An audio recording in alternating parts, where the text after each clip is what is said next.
Mesdames et messieurs, chers téléspectateurs fidèles à NSUB Media TV, bienvenue dans Zoom sur, votre émission chargée de vous faire connaître de nouvelles références, ceux à qui vous pouvez faire confiance pour vous orienter dans votre vie. Et aujourd'hui, nous avons le plaisir d'accueillir, bien d'être accueillis même sur ce plateau par un éminent professeur d'université, un homme qui ne se fait plus présenter dans l'univers médiatique et même universitaire au Sénégal. Son nom, c'est Hassan Mboup, mais peut-être que vous le connaissez beaucoup plus sur l'acronyme Mr. Blue. Mr. Blue, bonjour. Bonjour, cher Hassana. C'est un plaisir de partager ce plateau avec vous. D'accord. Mr. Blue, merci de nous accueillir au niveau de votre structure, Téléécole qui fait la fierté du monde scolaire sénégalais.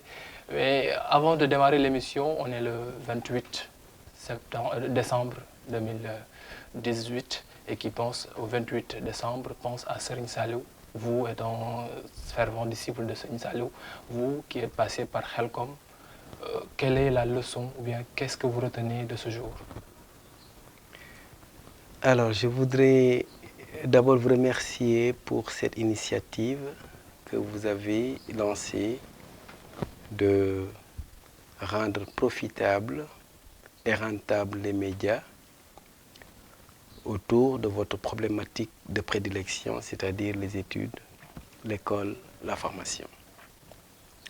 Donc, merci à NSUB Media TV. Merci à vous. C'est aussi un plaisir, mais de façon très touchante, de devoir parler de Cheikh Salim Mbacké. Pour la seule et simple raison que je pense, entre guillemets, de moi, c'est en partie en relation avec cette lumière céleste qui, de tout le temps, a été autour de lui et grâce à laquelle j'ai pu, on va dire, m'abreuver à la source intarissable.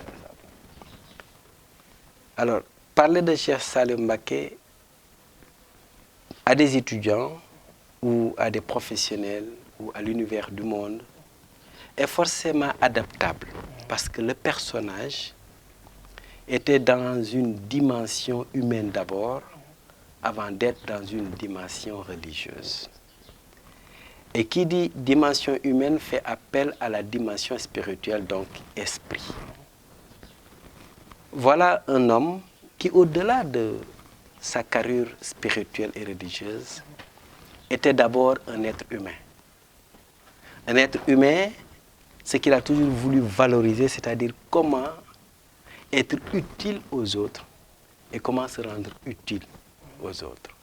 Et cela ne passe que par un élément fondamental qui constitue un levier porteur de développement, c'est-à-dire le service.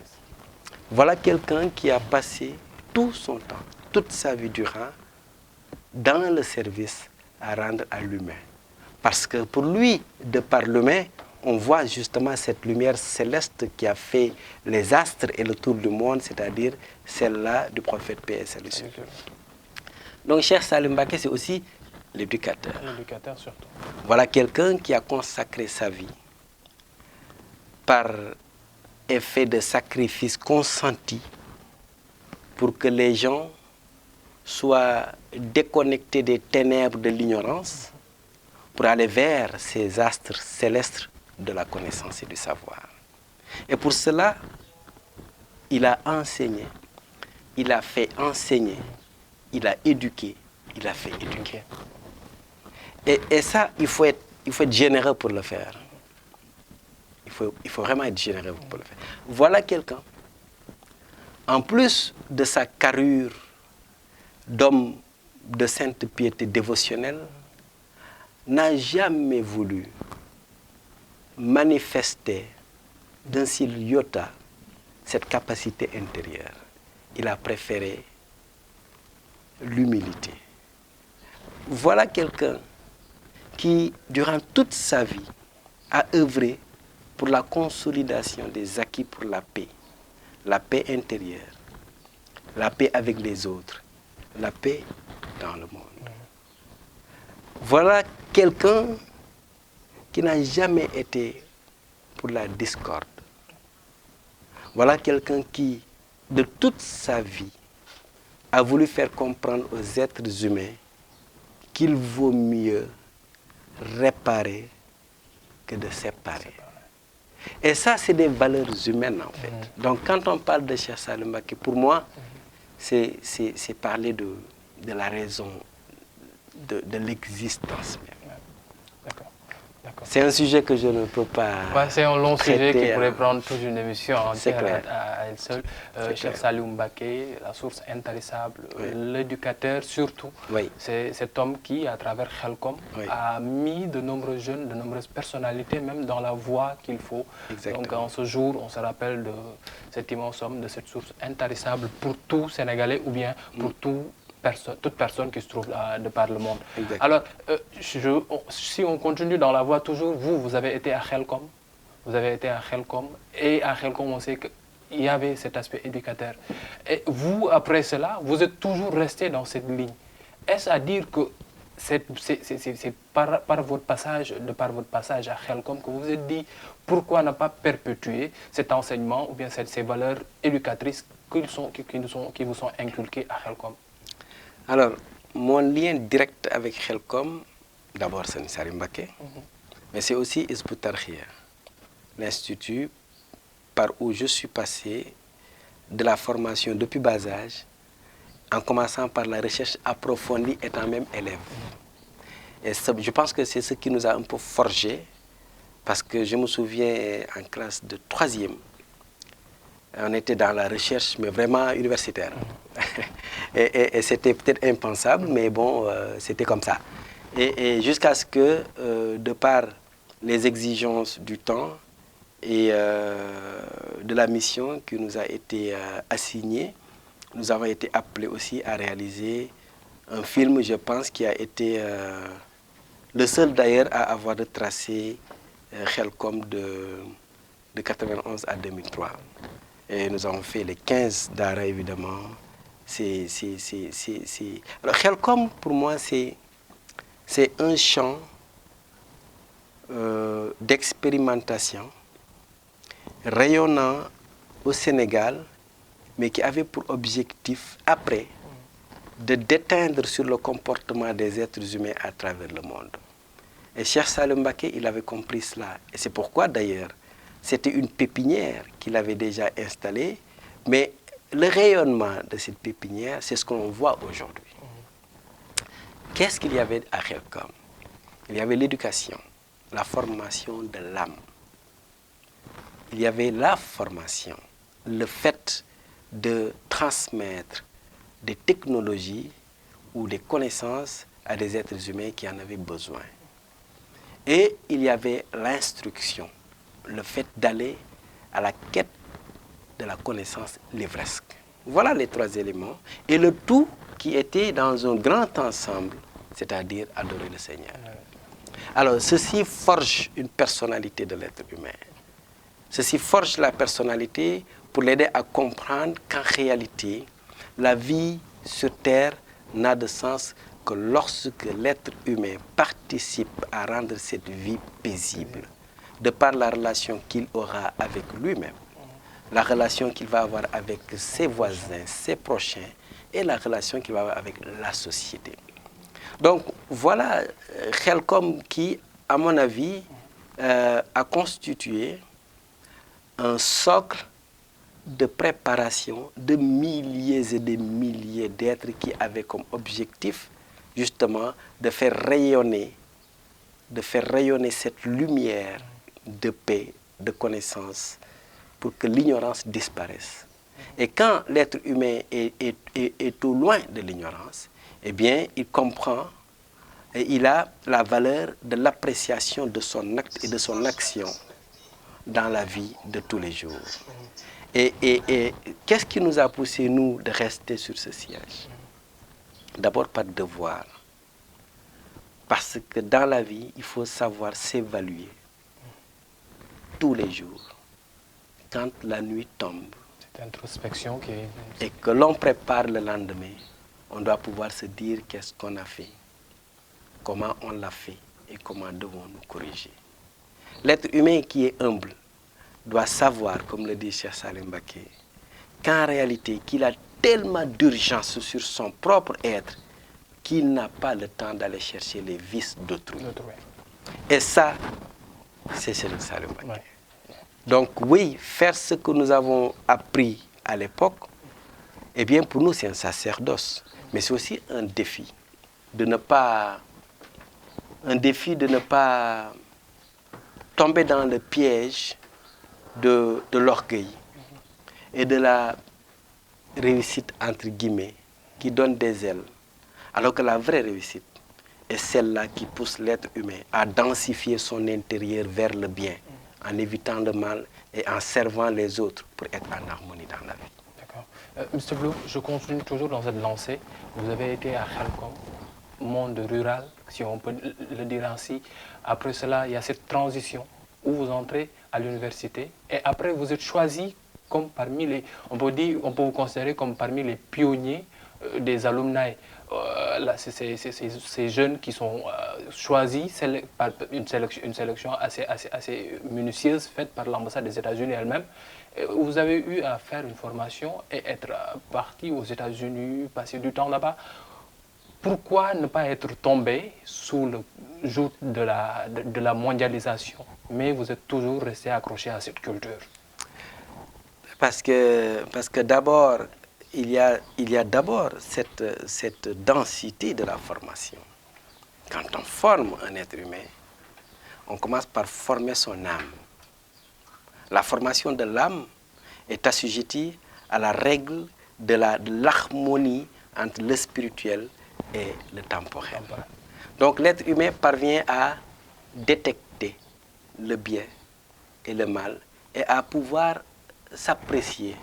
Parce que quand on change de culture ou de comportement, c'est ou parce qu'on est complexé, ou parce qu'on déprécie sa personnalité sans le savoir, ou parce qu'on ne sait pas. Mais ce n'est pas parce qu'on le veut. Personne ne veut changer de culture. Alors, cette formation te permet de pouvoir faire de pouvoir discerner quand vous êtes dans une situation d'imbroglio. Alors, nous étions des élèves, ensuite des étudiants, après des professionnels. Maintenant, vous savez, le département d'État américain a quand même ses valeurs de jauge et d'enquête et d'investigation pour comprendre, etc. Et à l'époque, ils ont... C'est assez complexe. Oui, ils ont fait des recherches pour détecter à travers le monde 25, disait-il, jeunes leaders. Et parmi eux, j'ai été choisi pour représenter l'Afrique de l'Ouest. Alors, l'objectif était de travailler sur des domaines assez pointus, j'allais dire très pointus, du business development aux États-Unis, avec de grandes universités telles que Harvard University, et telles que Babson College, et en relation avec ce qu'on appelle le Small Business Administration du département d'État américain, le SBA. Alors, nous, notre objectif, c'était ce groupe-là, que j'ai d'ailleurs repris en tant que groupe de recherche que je coordonne à travers le monde. Et j'en profite pour rendre hommage à notre amie qui a disparu, une Jamaïcaine qui faisait partie de notre équipe. Donc elle est la seule qui aujourd'hui ne vit pas. Nous prions pour son âme. Et donc ce groupe avait comme objectif d'échanger sur des questions d'adaptabilité des contextes géopolitiques, économiques, de développement et de communication en relation avec la technologie. C'était un peu complexe, mais l'objectif c'était d'arriver à faire des recommandations, des propositions sur comment est-ce qu'il faudrait travailler pour arriver dans les pays en développement comme dans les pays développés à booster le développement par un système de management autre que le système classique que l'on connaît. Donc oui, pour moi, étude pour étude, je ne fais pas la différence entre faire l'étude ici dans mon collège sénégalais ou dans le collège américain. Pour moi, la chose se joue là.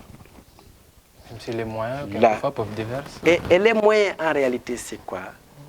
Les moyens, c'est l'ossature Les moyens, c'est les accessoires qui permettent justement d'utiliser de façon beaucoup plus rationnelle le potentiel intérieur qui nous a été légué par le Seigneur.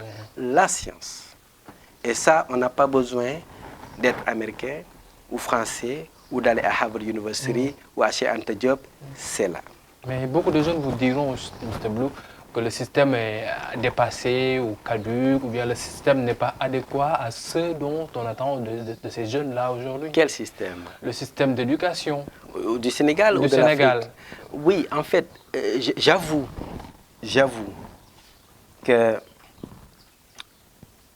nous gagnerions, au Sénégal comme en Afrique, à nous décomplexer pour nous mettre à jour de l'avancement des systèmes d'éducation à travers le monde.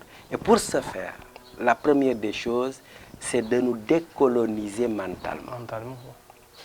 Parce qu'il faut l'accepter, le système éducatif que nous avons au Sénégal comme partout ailleurs, d'ailleurs, en Afrique de l'Ouest, c'est le système qui a été hérité du pouvoir colonial.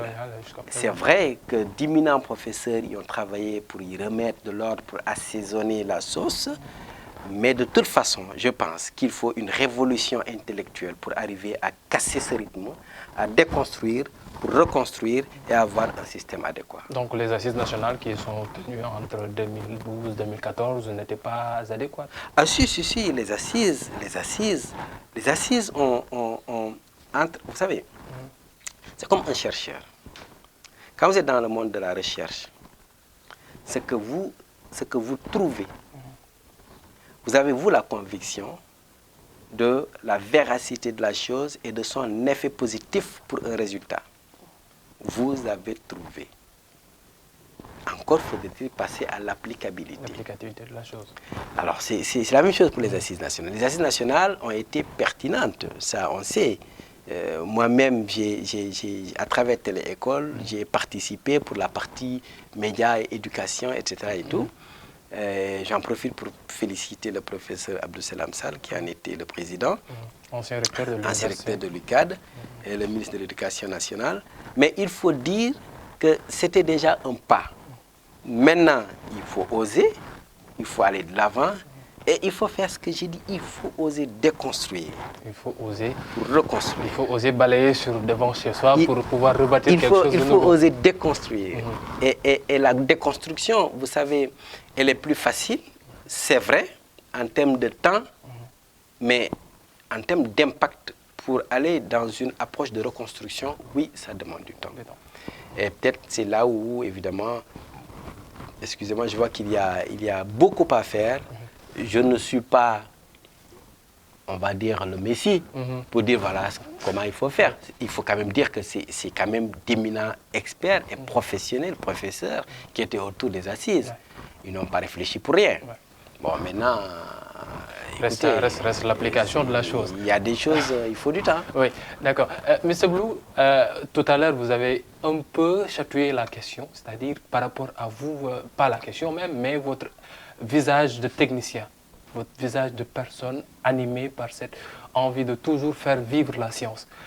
Certains vous taquineraient peut-être en pouvant vous nommer comme le Einstein africain ou bien même le Mark Zuckerberg africain. Mais cet aspect scientifique qui est en train de disparaître pour nous, jeunes maintenant du 21e siècle, alors que vous, dans votre période, c'était quelque chose d'adoré.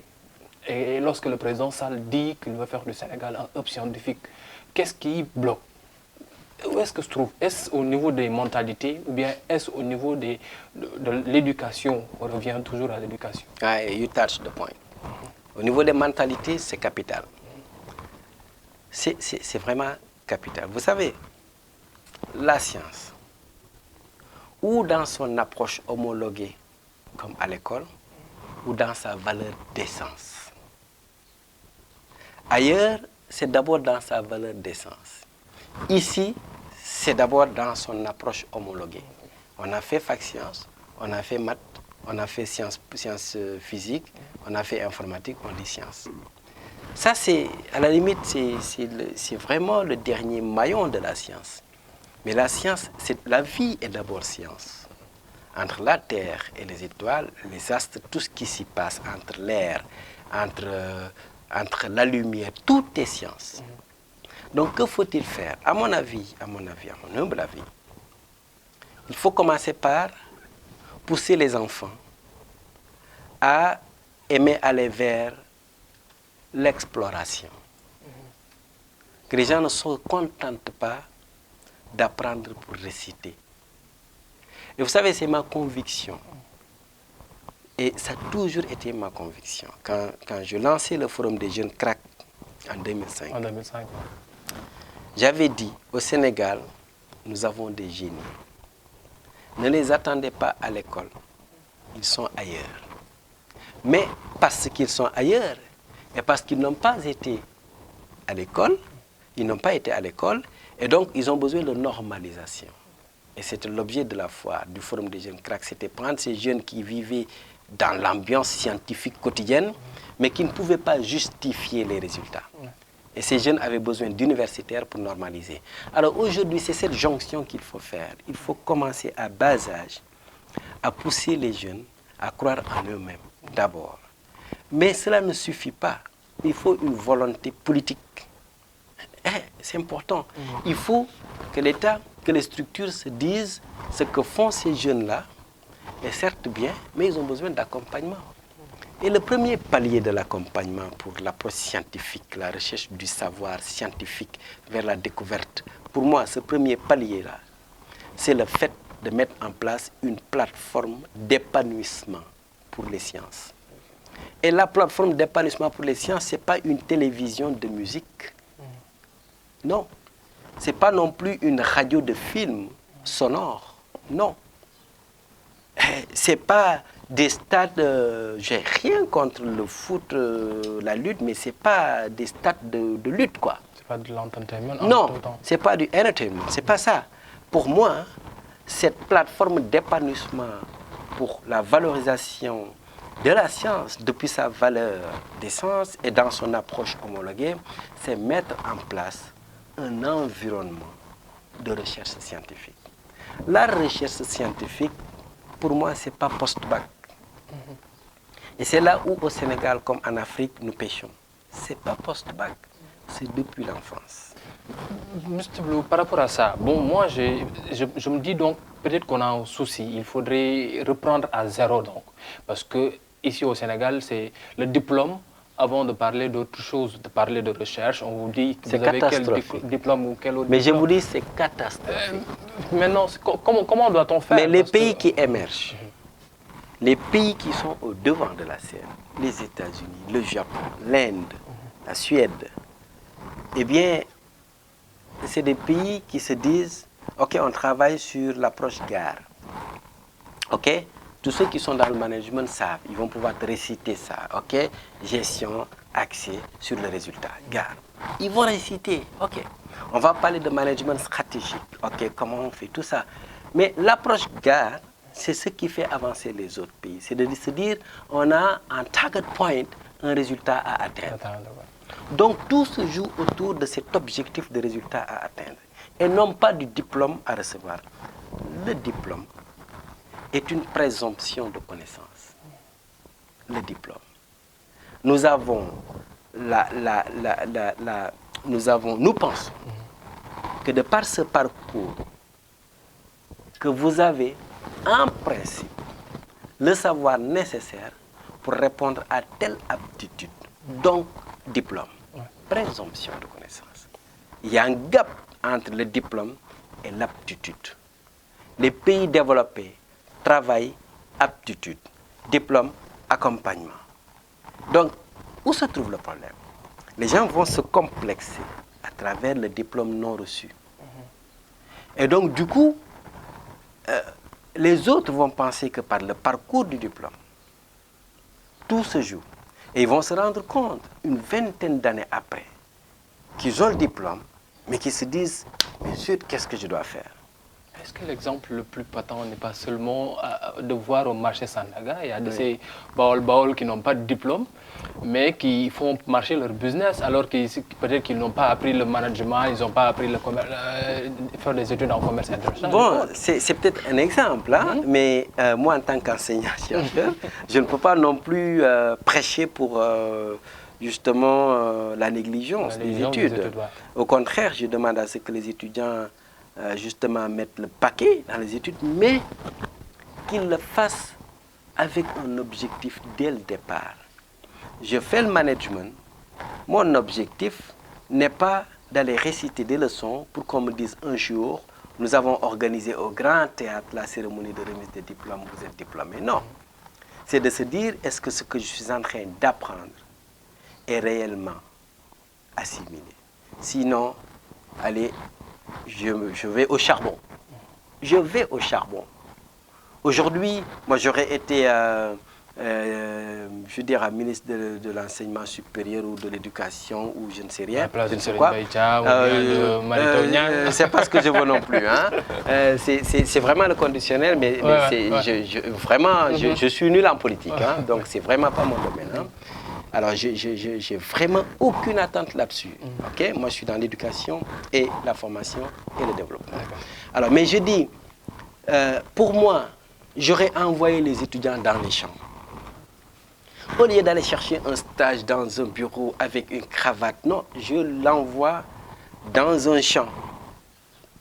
Et là, tu fais du management, mais du vrai management.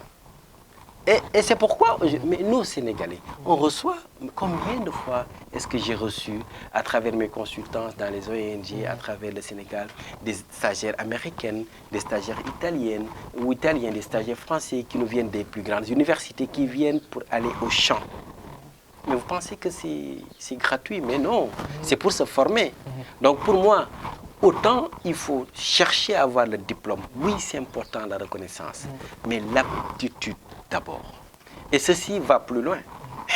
Ceci appelle à aller vers un travail d'audit, même du système éducatif, de l'enseignement supérieur, dans les écoles de formation, partout, pour voir si ce qui est enseigné est réellement ce qui devrait être enseigné. Parce qu'on ne peut pas enseigner le management aujourd'hui au XXIe siècle. Enseigner la communication, enseigner les IT au XXIe siècle comme on avait l'habitude de l'enseigner il y a 20 ans. It's not doable. C'est pas possible. Donc on est en retard, il faudrait l'accepter. Il faudrait aussi faire... Il faudrait y remédier. Il faudrait y remédier. Il ne faut pas l'accepter, il faudrait y remédier. Il faudrait y remédier. Donc remédions à cela pour que le Sénégal puisse... parce que le talent, peut-être on pourrait le dire, ne manque pas. Oui, mais non, pas du tout. On voit le parc qui s'est passé il n'y a pas longtemps de cela, il y a à peine un an.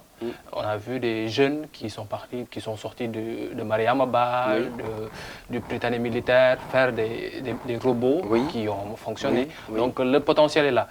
Autre chose, Mr. Blue, on vous connaît en tant que directeur de télé-école.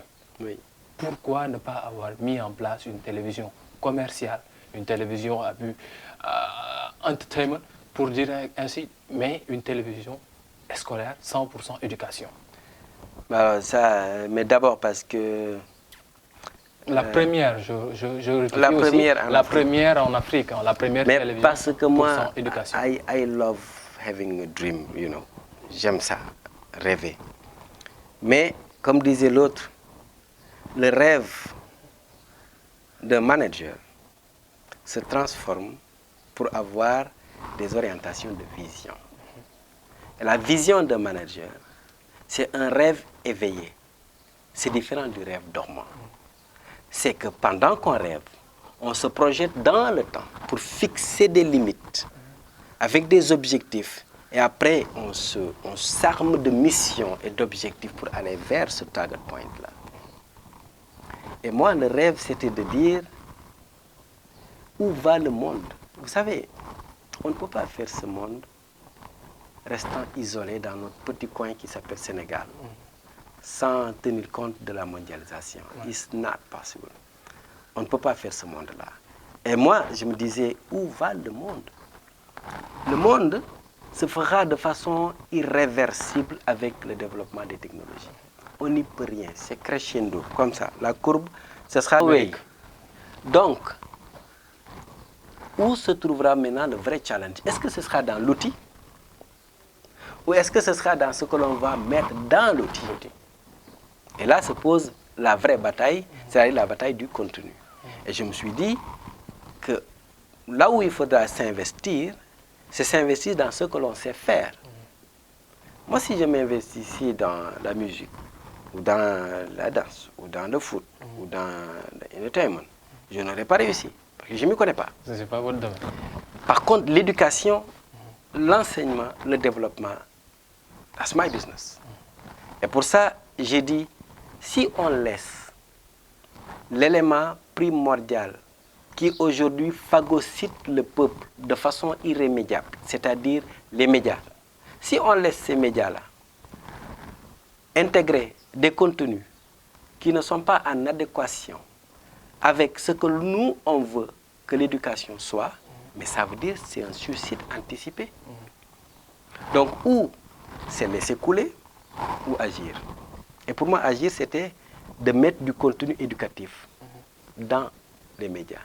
Parce que les médias, en réalité, voilà, c'est pas grand-chose. C'est la technologie. La technologie, c'est nous qui la faisons. Mais ce qui est important et qui peut tout de suite transformer tout un peuple, c'est le contenu.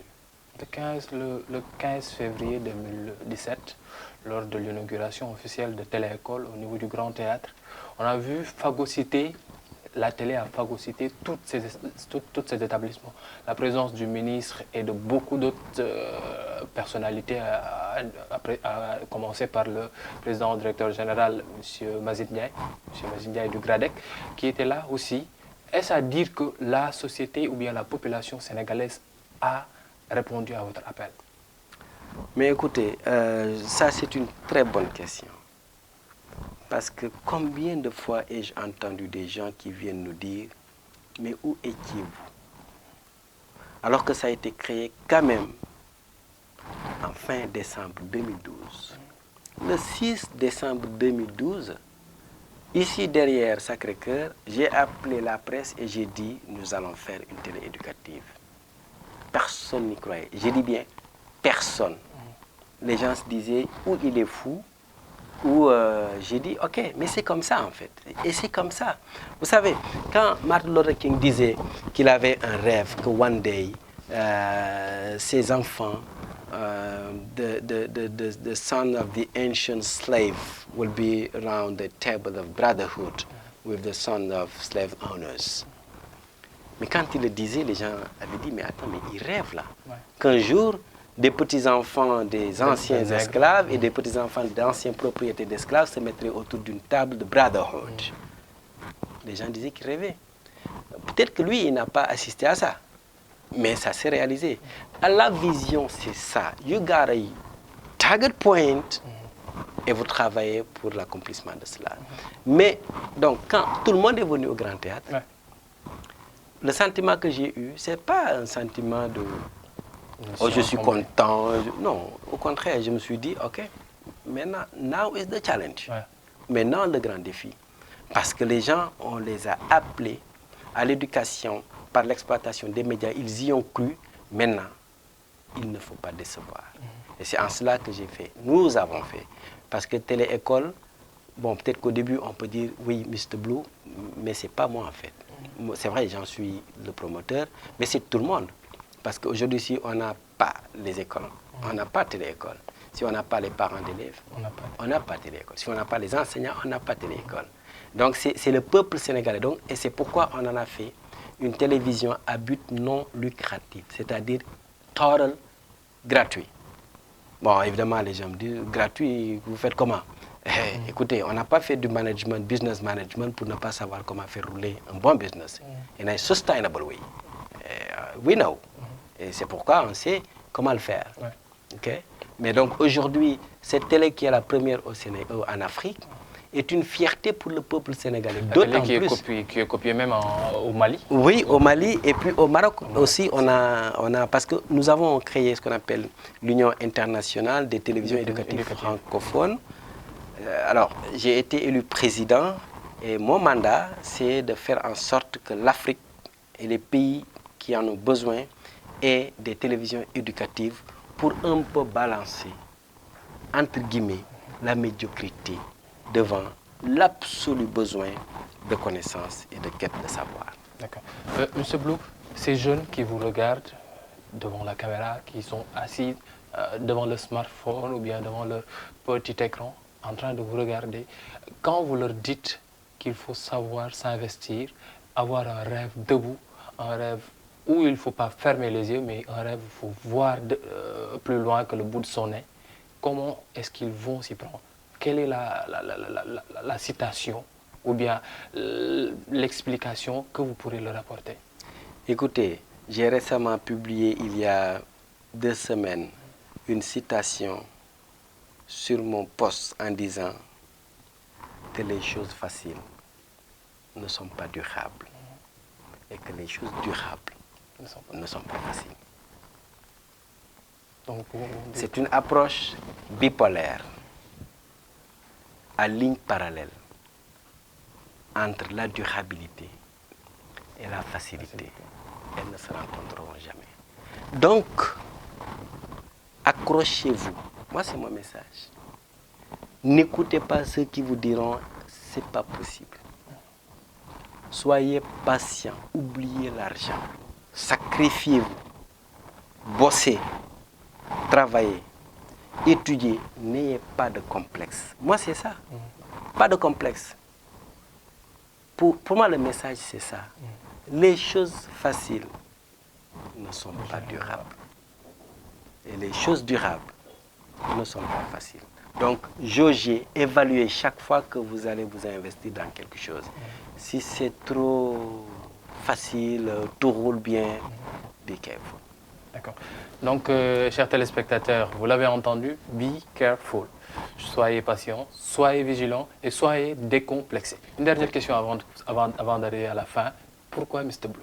Eh bien, ça, c'est mon secret à moi. Par contre, il faut que je précise que ce n'est ni du stylisme, ni de la mode, parce que la mode est assujettie à la déchéance et à l'oubli.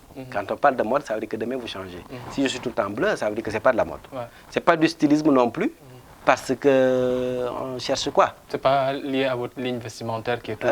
Mais non, mais je veux dire, c'est vraiment quelque chose d'intérieur, de spirituel, en relation avec mon propre intérieur et le divin.